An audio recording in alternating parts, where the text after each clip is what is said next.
While the Western Cape's pothole problem is not as pervasive as Gauteng's, poor planning and maintenance still haunts many communities. Inadequately developed townships, particularly on the Cape Flats, face service delivery interruptions when roads are not fit for use. This includes policing some of the world's most dangerous neighborhoods, and it's made worse during a wet Cape winter when entire areas can be waterlogged for months. Who is responsible for this key infrastructure, and are the voters taking this issue with them to the polls? Our reporter Ronald Masinda is out there searching for answers. Ronald, where are you right now, and what does the road infrastructure look like?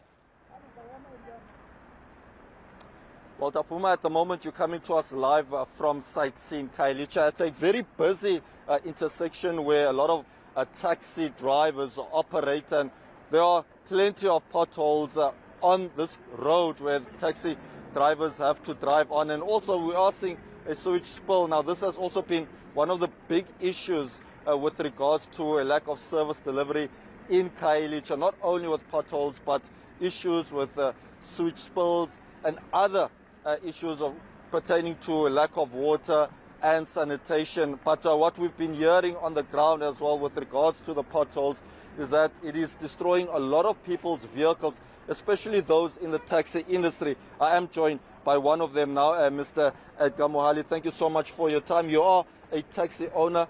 Just give us perhaps a sense of just the amount of damages such that potholes may cause to vehicles. Thank you very much.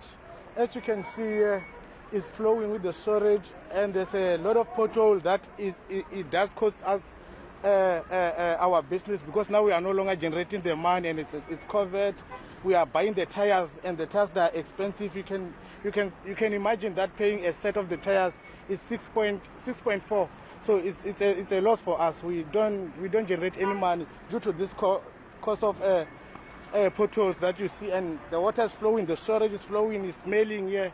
So you can see, man, you can just imagine how these things it's hurting. Yeah, 6.4, it's a lot of money, and also just bearing in mind that one also has to service vehicles and other maintenance issues. But what I want to touch on, we are heading towards an election year. We are seeing quite a lot of things done just outside of this area in terms of service delivery.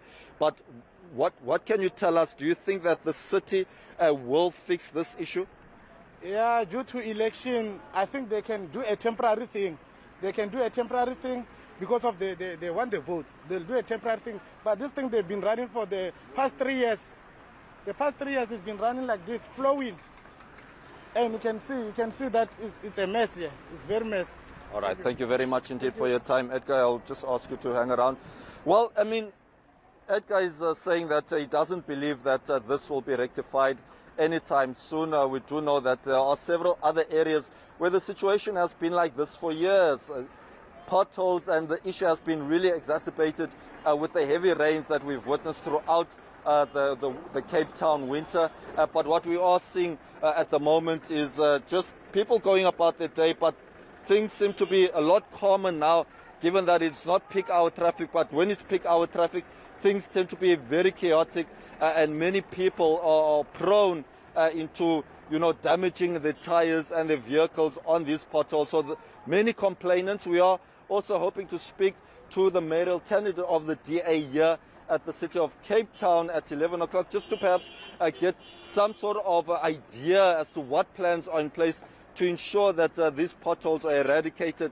But it seems at this stage, and having asked and spoken to a lot of people, that the hardest hit areas in Cape Town with regards to potholes are the townships, but many other areas, it seems like there is a service delivery offered for them to fix the potholes. We also do know that the city of Cape Town has also extended, saying that they have a helpline to assist communities in fixing potholes, and that people from these communities must make use of this helpline. We are yet to find out perhaps if people do know more information about such helplines.